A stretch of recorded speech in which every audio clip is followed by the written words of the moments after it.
Si tu écoutes ce message aujourd'hui, c'est que quelque part en toi, tu sais que tu peux faire mieux. Tu sais que tu as ce potentiel. Et pourtant, il y a des jours où tu n'y arrives pas. Où la motivation te manque.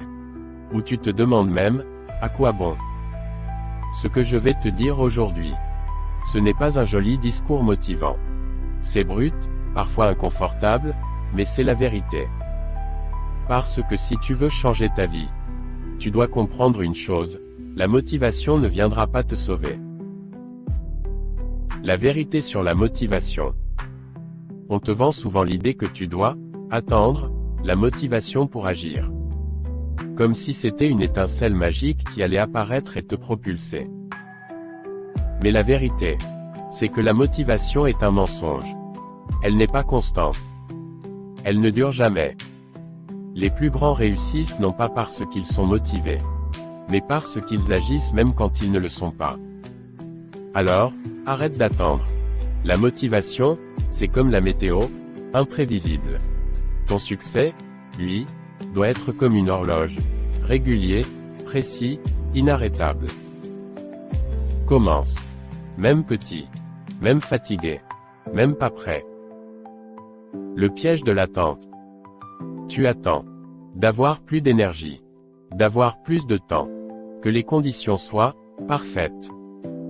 Mais la vie ne t'offrira jamais le moment idéal. Les conditions parfaites n'existent pas. Pendant que tu attends, d'autres avancent. Et chaque jour que tu perds, tu ne le récupéreras jamais. Alors, pose-toi cette question. Vaut-il mieux avancer imparfaitement aujourd'hui, ou rester figé en espérant un miracle? La réponse, tu la connais déjà. La discipline, ton vrai moteur. Ce qui compte, ce n'est pas ce que tu fais quand tu es inspiré. C'est ce que tu fais quand tu ne l'es pas. La discipline, c'est ce qui transforme des intentions en résultats. Et elle ne se construit pas en un jour. Elle se forge à travers les petites victoires quotidiennes. Chaque fois que tu choisis de faire ce que tu dois faire plutôt que ce que tu as envie de faire, tu renforces ce muscle invisible qu'on appelle la volonté. Un jour, cette discipline deviendra une seconde nature. Et là, tu n'auras plus besoin de motivation. Parce que l'action fera partie de toi. Ton entourage peut te détruire ou te propulser. Regarde autour de toi. Qui t'influence? Qui t'encourage? Qui te freine? Ton entourage agit comme une température ambiante pour ton ambition. Si tu passes trop de temps avec des personnes négatives, défaitistes, paresseux, tu finiras par t'adapter à leur niveau. Mais si tu t'entoures de personnes ambitieuses, exigeantes avec elles-mêmes, tu seras obligé de t'élever pour suivre le rythme. Choisir son entourage, ce n'est pas un luxe. C'est une nécessité. L'importance de souffrir un peu maintenant. La société moderne te vend le confort comme un idéal.